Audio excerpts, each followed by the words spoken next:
Good evening, I'm Melissa Ridgen here on Treaty 6 territory. Well, the 2017 World Indigenous Nations Games have officially wrapped up, but we have a jam-packed half hour for you of what's been going on here in the last couple of days. First, we go to the Enoch Cree Nation for the official farewell to the international delegates and athletes.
I learned that really happened. The Indian relay happened. The swimming happened in Chief Philly at 70+ years doing it. And it's something we're going to remember.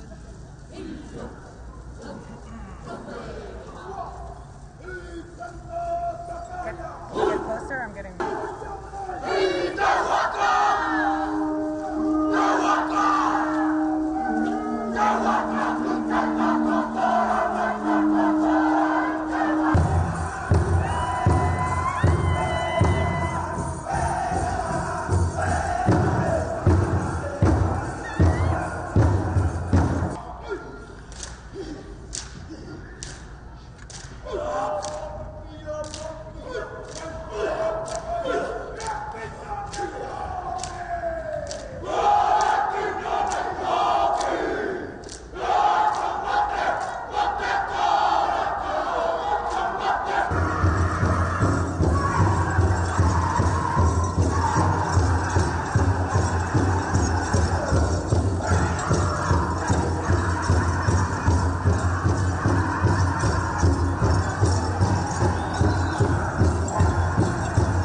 Before the closing ceremony, some of the best competitions happened at the Pani Agriplex in Ermineskin.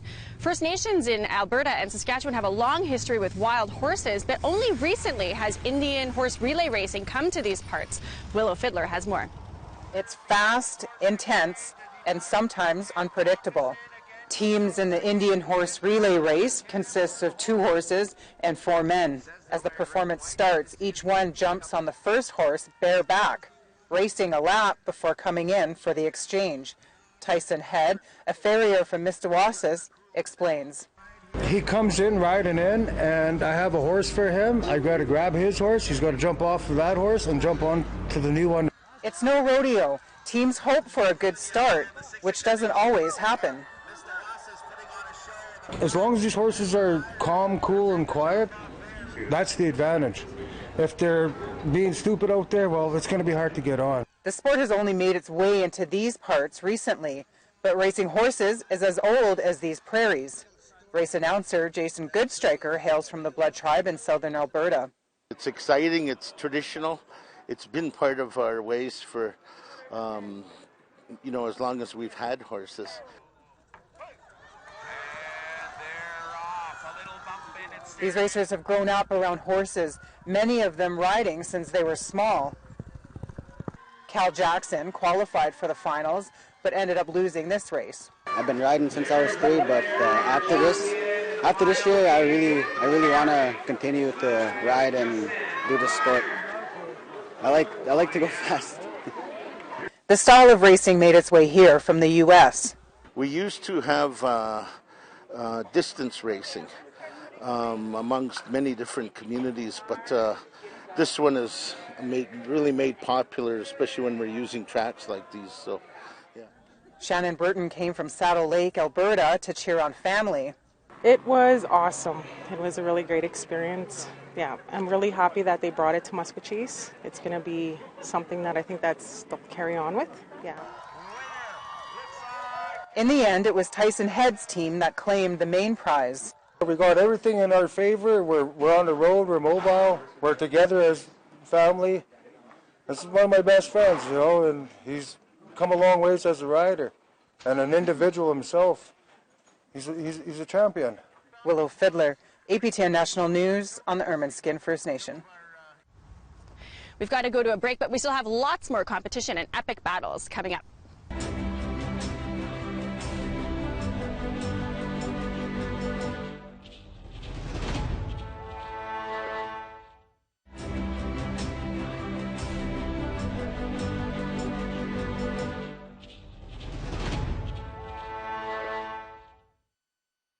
The Canadian women's soccer team was hoping to become back-to-back champions at these Indigenous Games, but standing in their way, Saskatchewan's Atakakoop. APTN's Chris Stewart was there for this first-place battle.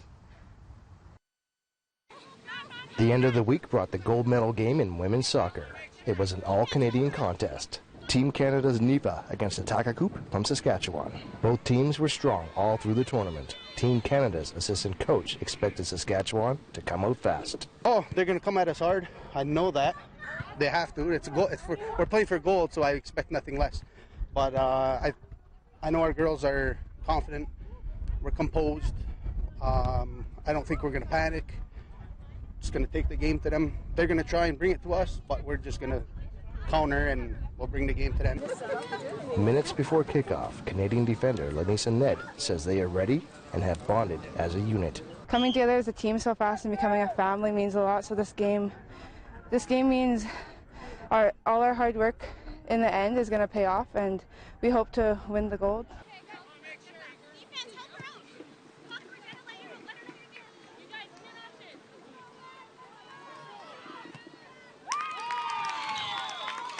Canada started strong and kept the pressure on Saskatchewan for the first half.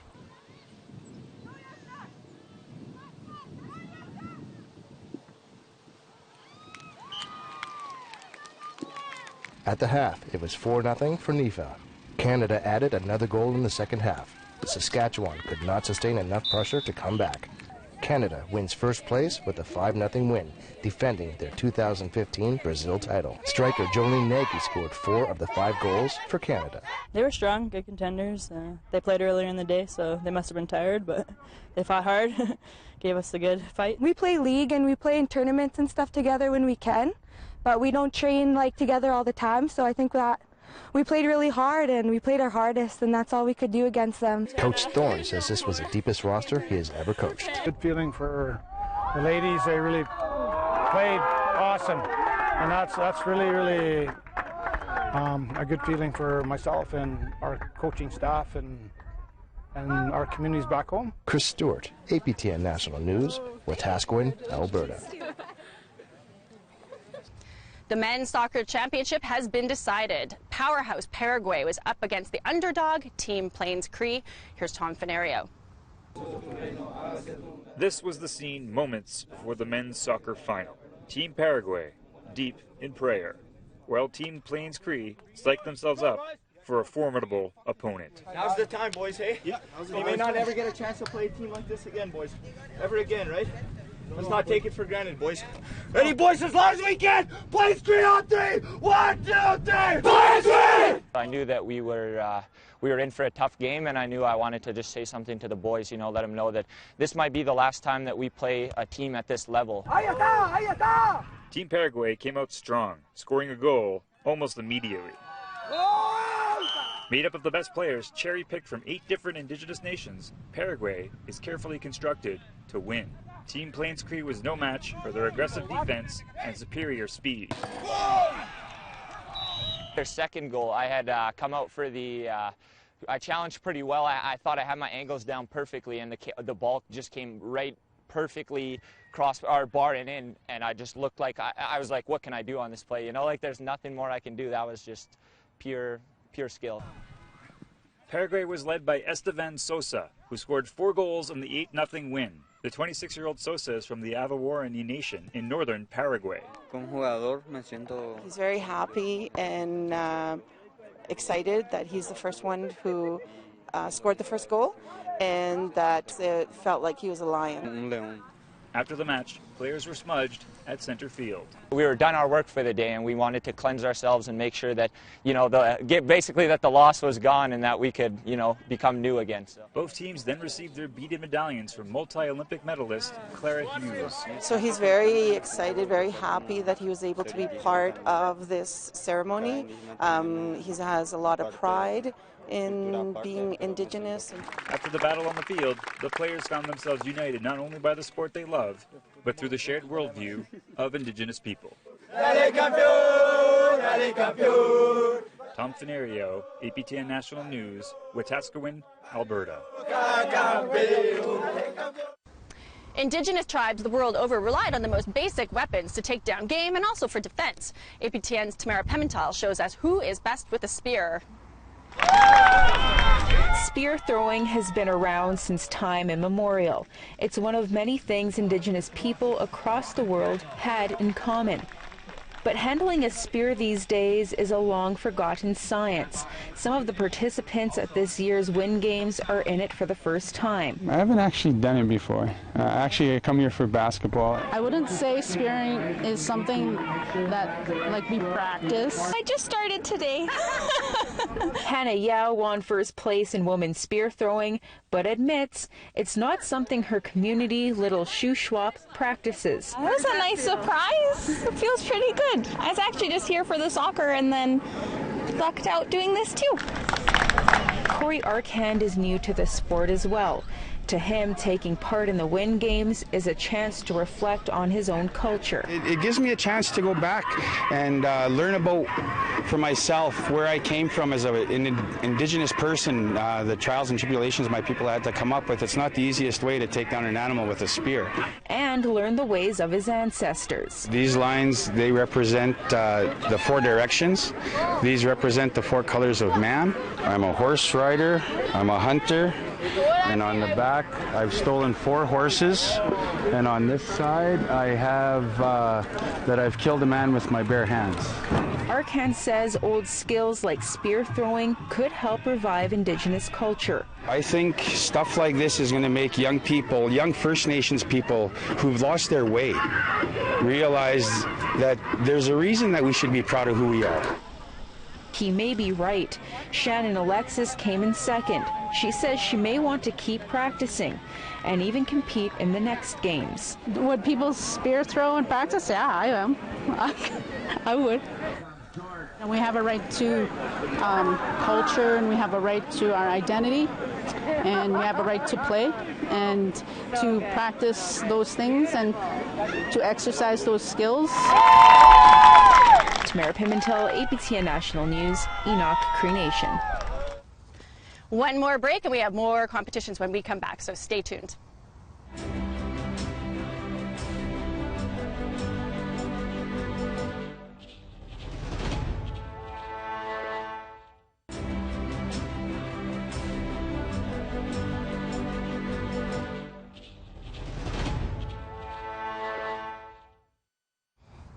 Welcome back. They call this the tug of strength. It's 2 teams on the opposite ends of a 3-inch rope. Tom Fenario pulls this story together for us.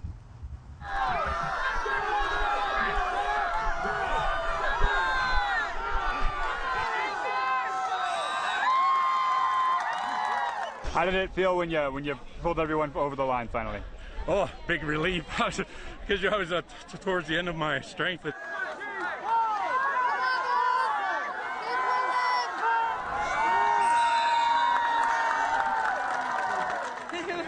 A good feeling. I can't even describe it. It's something, I don't even have the words for it. It's just an amazing feeling.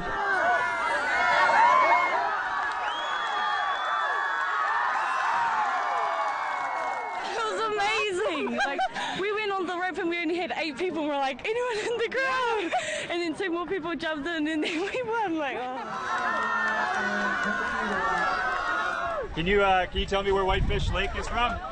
It's way in the bush. 2 hours north. We're 2 hours north. What's more important, arm strength or leg strength? Both. Both.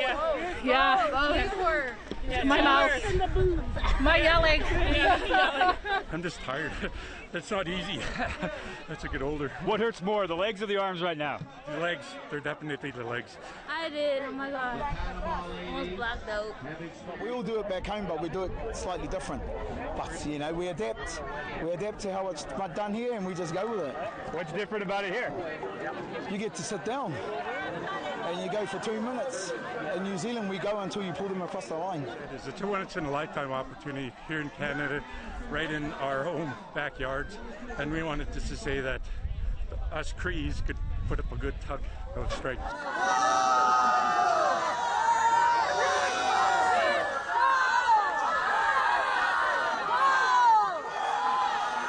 Just exciting to hang out with everybody, to meet all the different cultures, Indigenous people of the world. We're representing good fish, white fish. Swallow Nation. We're gonna bring it home.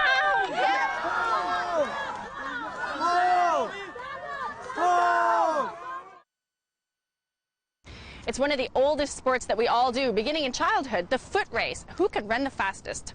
Josh Grummett went to the Louisville First Nation to find out.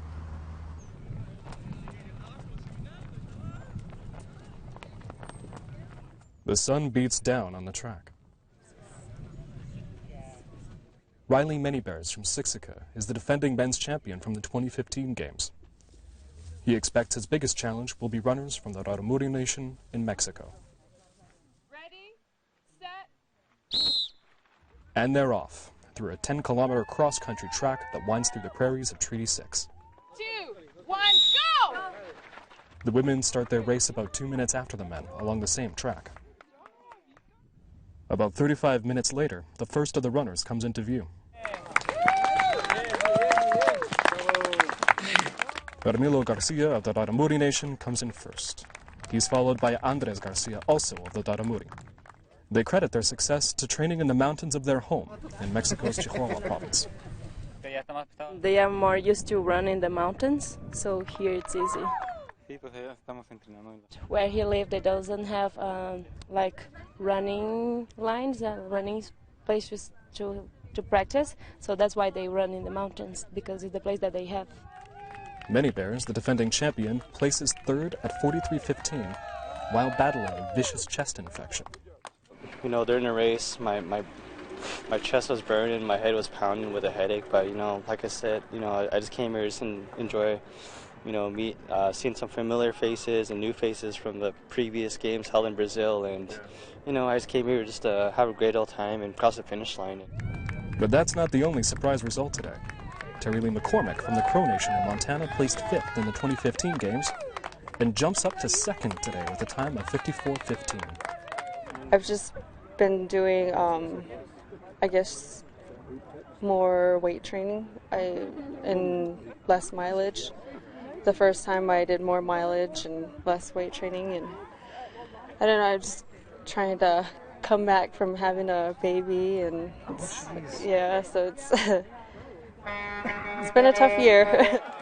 Lonnie Wells, placing 1st for the women, is honored to compete for the blood tribe. Well, seeing all the different cultures and competing against them was it was amazing. I don't know how to describe it, but it was great. Josh Grummett, APTN National News, Louis Bowl First Nation. Well, it's been a real pleasure bringing you the 2017 World Indigenous Games here from Treaty 6 territory, just outside of Edmonton. The team that's been working hard all week to bring you these stories hopes that you really appreciated and enjoyed them. I'm Melissa Ridgen. Stay tuned for APTN National News Weekend. Good night. These two teams coming in pairs first and second on the first team. Mr. Ossis now making a quick change. Last one, here we go. It's going to be